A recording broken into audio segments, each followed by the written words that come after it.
안녕하세요. 이시타파 추봉기입니다. 오늘은 지난 방송에 이어서 동물농장에서 폭로한 공산주의 9가지 비밀 중 나머지 5가지 비밀을 알아보도록 하겠습니다. 5번째 비밀은 터무니없이 무거운 세금을 징수하여 백성들의 피와 땀을 빼앗아가는 것입니다. 공산당은 사람들에게 계급을 없애고 모든 사람들이 각자의 능력을 다해 일하며 성과는 모든 사람이 각자 필요한 것을 취득하게 한다고 공언하였습니다. 그러나 실제 결과는 소수의 권력 집단이 백성들이 피땀으로 일궈낸 성과를 강제적으로 빼앗아갑니다. 다시 동물농장으로 돌아가 보겠습니다. 메이저 영감은 암탉들에게 인간이 달걀을 모두 가져가 팔아버려 병아리가 사라지게 되었다고 말했습니다. 그러나 대지 지도자 나폴레옹은 달걀을 모두 인간에게 강제적으로 팔도록 했을 뿐만 아니라 암탉들에게 매달 알을 얼마나 낳아야 하는지도 정해주었습니다. 이에 불복하는 암탉은 죽였습니다. 달걀 판 돈으로 교환하거나 구입한 물건은 모두 돼지들 수중에 넘어갔습니다. 동물들이 힘들게 생산한 각종 양질의 곡식과 채소 등은 모두 돼지 지도자들에게 보내졌고, 동물들은 노예처럼 점점 적은 양의 음식을 먹거나 변질되어 품질이 떨어진 음식을 먹어야 했습니다. 6번째 비밀은 외부적을 만들어 책임을 전가한다는 점입니다. 시청자 여러분도 알다시피 공산당의 한 가지 특징은 언제나 한 명 이상의 외부적을 만든다는 것입니다. 공산당은 자신들의 말을 들어야 안전하고, 그렇지 않으면 적이 침입하게 된다며 사람들을 위협하고 겁을 줍니다. 외부의 적은 공산당이 책임을 전가하고 쟁점들에 대한 관심을 돌리는 좋은 구실이 될 수 있습니다. 그렇다면 중공이 자주 사용하는 외부 적은 누구일까요? 아마도 미국, 대만, 일본일 것입니다. 동물농장을 보면 돼지 지도자 나폴레옹은 처음엔 권력을 쟁탈하기 위해 스노볼을 쫓아내지만 자신의 정책에 문제가 생기고 추진하는 일이 실패할 때마다 부하를 불러 이 모든 것이 다 스노볼이 한 것이라고 선전하게 했습니다. 이같이 책임을 전가하는 수법은 중공이 바이러스의 책임을 해외로 떠넘기려는 것과 같은 논리입니다. 다음 7번째 비밀입니다. 7번째 비밀은 혁명가는 독재자로 바꾸고 인간 천국을 만들겠다는 자들은 집권자가 된다는 점입니다. 동서고금을 막론하고 공산당 정권은 예외 없이 자유, 평등을 추구한다, 인간 천국을 만든다 주장했습니다. 그러나 이들 지도자들은 결국 인민을 착취하는 독재자와 착취자로 변했습니다. 다시 말해서 공산주의 지도자들은 흔히 집권자와 부호 전복이라는 구호를 들고 나와 폭력으로 권력을 찬탈한 다음 최후에는 자신이 새로운 집권자와 부호로 변신합니다. 동물농장도 이 점을 잘 묘사하고 있습니다. 동물 평등의 꿈을 처음 말한 메이저 영감은 돼지였고, 주인을 내쫓아버린 스노볼과 나폴레옹 역시 돼지입니다. 동물들이 농장을 차지하게 된 후 나폴레옹은 거짓과 폭력, 공포와 협박 등 온갖 수단과 방법을 동원해 스스로 독재자가 되었고, 농장의 모든 자원을 장악하고 통제하는 등 동물들의 생사 여탈권까지 손에 쥐게 됩니다. 또한 돼지 지도자들은 인간의 생활 습관을 모방하기 시작하게 되는데, 옷을 입고 침대에서 잠을 자며 술을 마시고 심지어 인간처럼 두 다리로 걷는 것까지 배우기 시작합니다.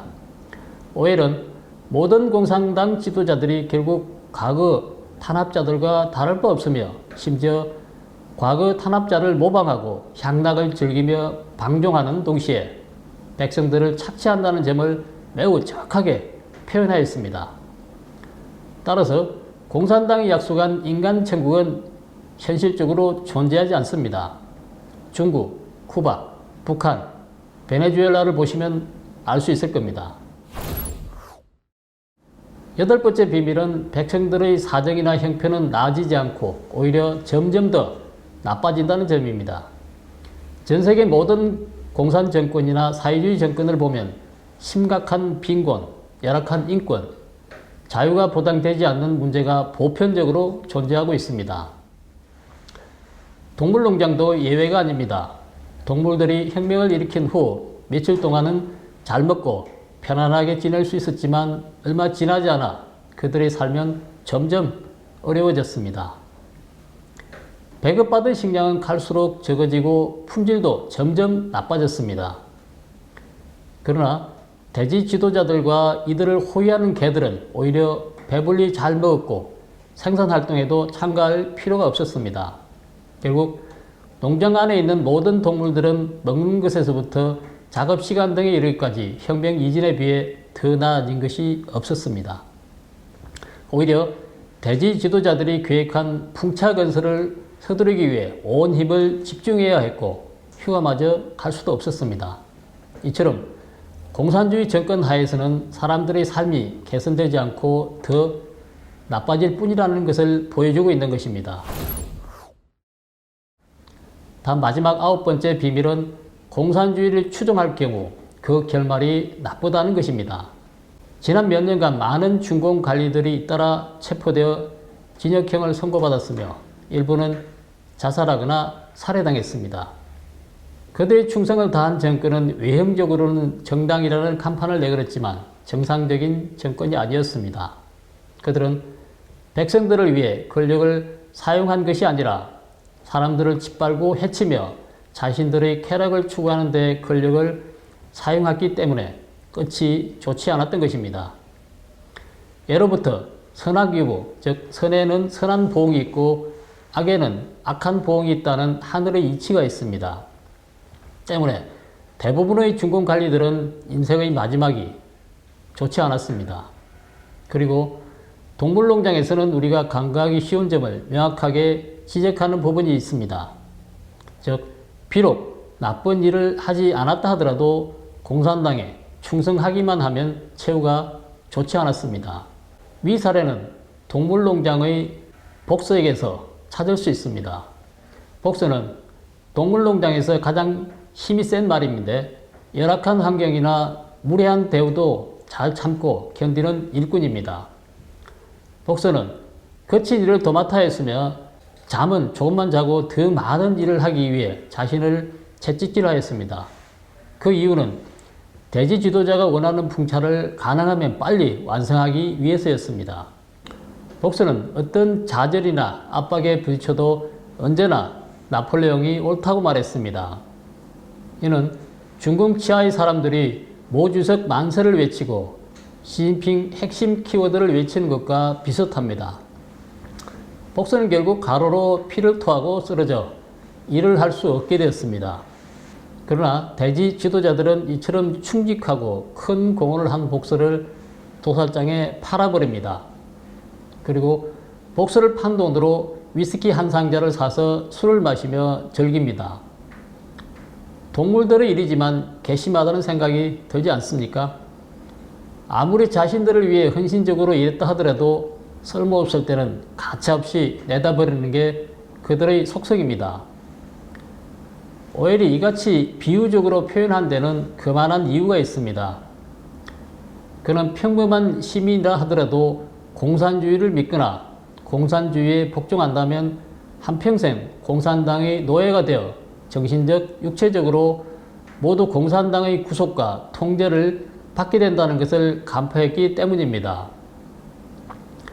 공산당이 시키면 무조건 따르고 최선을 다했다 하더라도 이용 가치가 사라지면 도덕과 인간성이 상실된 공산당은 조금도 주저하지 않고 제거하거나 팔아버리거나 한 톨의 이용 가치마저 남김없이 끌어모아 착취합니다.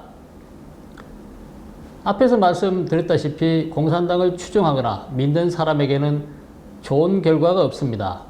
왜냐하면 공산당은 온갖 악행을 저지르고 도덕적 한계가 없는 집단이므로 그들에게 가입하거나 그들을 인정하는 것은 그들의 일원이자 그들과 한 통속이 되는 것과 마찬가지이기 때문입니다.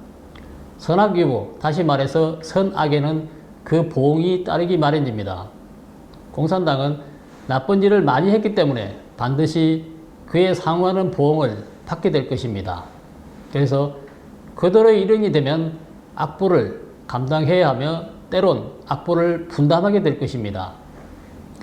이상에서 살펴보았듯이 소설 동물농장은 정말 논리적이고 아주 깊이가 있는데요. 전곡을 찌르는 심오함과 알기 쉬운 표현 때문에 누구나 즐겁게 볼 수 있으며 전문가는 소설 속에서 그 비결을 볼 수 있습니다. 또한 무미건조한 설교가 아니라 재미있고 유머러스한 이야기로 풀어냅니다. 아직도 이 책을 읽어보지 않으셨다면 한번 읽어보시기 바랍니다. 아마 많은 체득이 있을 것으로 생각됩니다. 이상 오엘이 동물농장을 통해 폭로한 공산주의의 9가지 비밀을 1, 2편으로 나누어 살펴보았습니다. 오늘 방송은 여기까지 하겠습니다. 이 영상이 마음에 드신다면 구독과 댓글, 좋아요를 눌러주시고 지인들과 공유해 주시기 바랍니다. 감사합니다.